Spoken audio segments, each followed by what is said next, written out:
welcome back to the Comic Book Lowdown, where I review comic books and comic book story arcs. Now we're moving to part 5 of my review and part 4 of Venom, the Savage 6. This issue right here, issue 21, is going to wrap up everything to do with the Savage 6. And just first off, notice the cover. Just look at how much detail it is. The cover's done by Tony Moore and Edgar Delgado.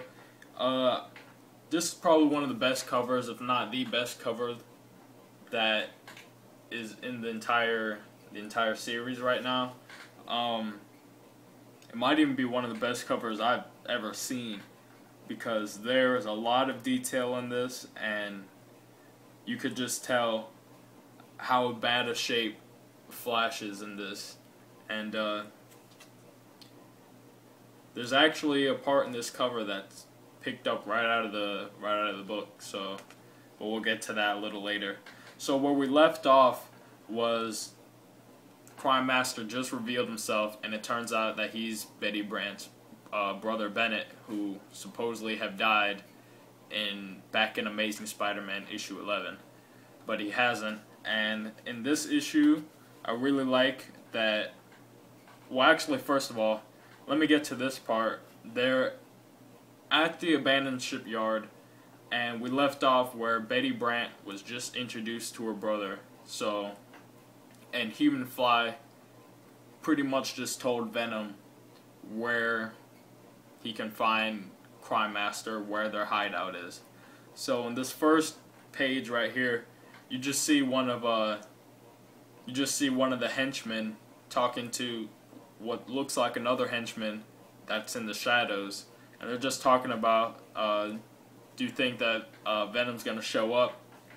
And then it's funny because the henchman asked the other one leaning on a wall and in the shadows, he asked why he has a silencer on his gun, and if he plans that, or if he thinks that the job that they're gonna do is gonna have to be quiet.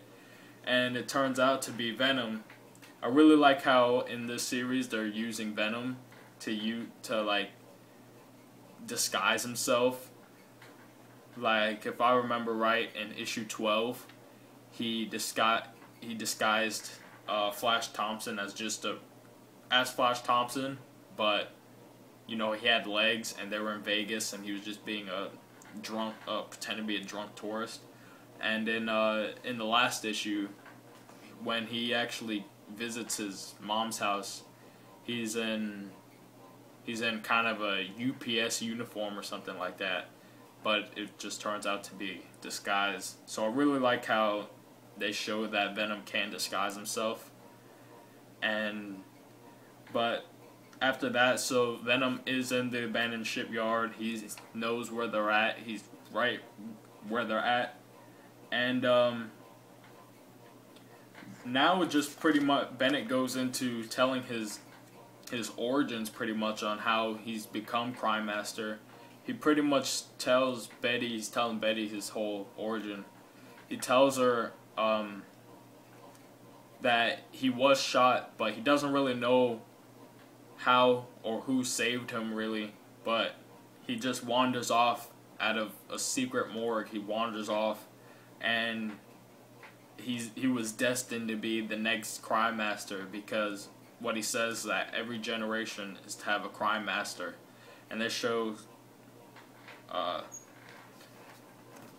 me see if you guys can see right there, and on the other side there's cases of the Crime Master suit from other generations. And actually, this show a better picture right here. You just see them lined up. And so there's Bennett in the middle. He's pretty much noticing that there's a trend here. And so Bennett's pretty much saying that he's ready to take his place back that cripple, referring to Flash, took away from him. And then a henchman comes in and he alerts Crime Master and Jack, who is standing with him. He alerts them that Venom is here. And in the meantime, Venom is in another big fight. He's fighting Megatak, and it is a pretty epic fight.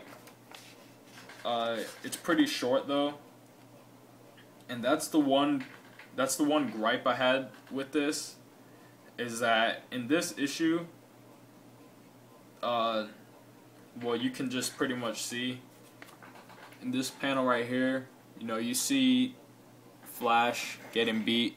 You see, yeah, in this panel right here, I don't know if you can see that well, but he's like stumbling around because he just got punched. He says that Mega Attack hits harder than the Hulk, and he's pretty much out until, you know, Toxin comes in, and, you know, through how much the Toxin symbiote wants to kill the Venom symbiote, he kills Mega Attack, and which is a cool way for him to go out, but it feels like it was rushed.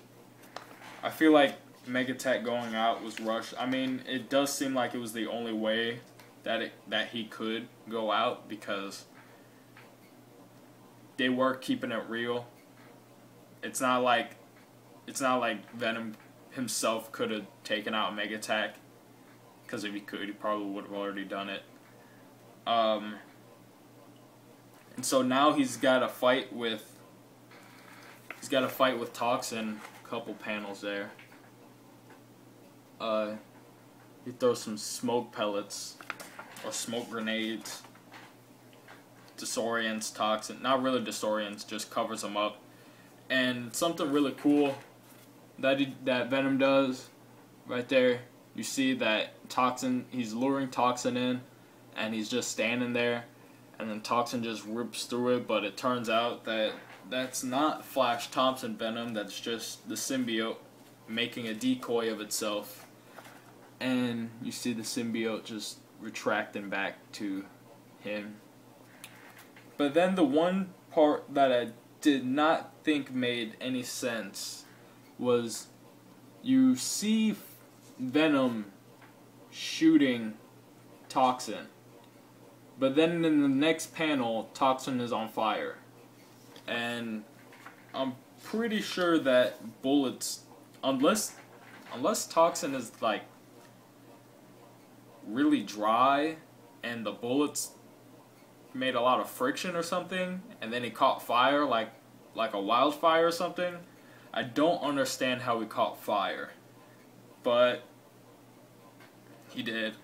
And so he's ready just to drop a grenade into the Toxin, but first he's like, I need to get Eddie Brock out of there, because it's not his fault, it's my fault that he got bonded with the symbiote. So he is getting Eddie Brock out, and so we got him out, and those Eddie notices that it's Venom, and he's shocked that the Venom symbiote would save him, and just really terrible, the Toxin symbiote just brings Eddie back in, and Eddie unfortunately dies in the fire, because Venom cannot go into that fire. His symbiote won't take it, so unfortunately Eddie Brock does die. So yeah, so I guess you guys can see what I mean about how the Mega Attack and Toxin so far have been done in kind of too quickly. Hell, like Death Adder had a long fight. Human Fly, I'm pretty sure, isn't dead yet. And just Mega Attack the Mega Attack fight and the Toxin fight did not last long. I guess maybe because they also kind of fought in other issues that I guess you could incorporate that into their whole battle, but I don't know, I just feel like they got done in really quickly in this. But so next page, Betty's trying to convince Crime Master or Bennett that not to go through with it, not to kill Flash, and Crime Master just saying pretty much that that's ridiculous. If he doesn't kill Flash, even if he didn't want to kill Flash, what makes him think that Flash isn't gonna kill him. And before Betty can even respond with her full response, Flash is there, and he pretty much just says, "No, Betty, he's right." He's like, "I'm gonna kill this guy." And so Jack-o'-lantern pretty much just goes up there, and what you would think is gonna be another really good Jack-o'-lantern Venom fight, Venom pretty much just dives at Jack-o'-lantern, and they hit a pole or they hit a pipe, and then Jack-o'-lantern just falls off into a pit of acid. It's really sad though. I mean, I shouldn't say sad, but it is sad that the way that Jack-o'-lantern goes out in this is how he pretty much is begging for Crime Master to help him since he's falling off, but he doesn't refer to him as Crime Master. He refers to him as Daddy, and so he's saying, "Daddy, help me," and pretty much just screaming. And then Crime Master's just like, "Oh, he's tough, he'll make it through." And so I thought that was really bad. And then Betty tells Flash that Crime Master is Bennett, and he just pretty much says that he doesn't care and it doesn't matter, that he's going to kill him. And Crime Master is not fazed by it because he goes ahead and shoots off what Flash thinks is poison initially, but it's sonic gas. So I guess you could just make sonic whatever in this universe, because everybody seems to have something that's sonic that hurts symbiotes, like Peter Parker's sonic pepper spray and this sonic poison. But that pretty much just irritates, it really makes the Venom symbiote mad. And even worse, then he sprays napalm mist all over the symbiote, so the symbiote pretty much just melts off, and he says that it's dying, and you see right there it's coming off of Flash, and he's pretty much just crawling for his life now, and he thinks that it's over. And then just in a panel right there at the bottom, you see Crime Master, his face is in shock, and then you can see on his suit a little bit that it's red, and that's because Betty actually shot him before he could kill Flash, because he's gonna shoot Flash with some actual poison after all of that.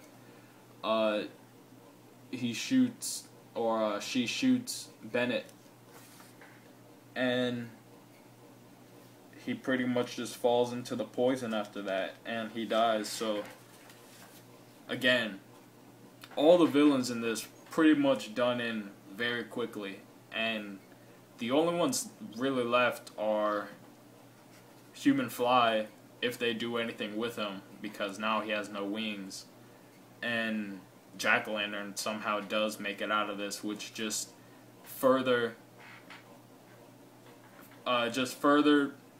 makes me compare Jack-o'-lantern and the Joker, because Joker always survives through everything somehow, and so does Jack-o'-lantern. I mean, Jack-o'-lantern got a grenade put in his mouth in the first issue, and then he got shot a bunch of times and a bunch of other issues, and now he falls into a pit of acid. So what else could happen to Jack-o'-lantern? It seems that he can't die. To make this video a lot shorter, since I'm running out of time, Betty pretty much says that she doesn't want to see Flash anymore, that she still loves him, but doesn't want to see him anymore. And then Flash goes to the Avengers their lighthouse station in space, and he pretty much says that he's going to admit to everything. So all in all, issue 21, really good wrap up to the video. really to the series. Really liked it. Everything was great to the art, to the story. Only thing I felt was kind of like the villains were killed off really fast. But we'll see what happens next. So this was my review. My last review's coming up for this story arc. And we will see you later. This is the comic book lowdown.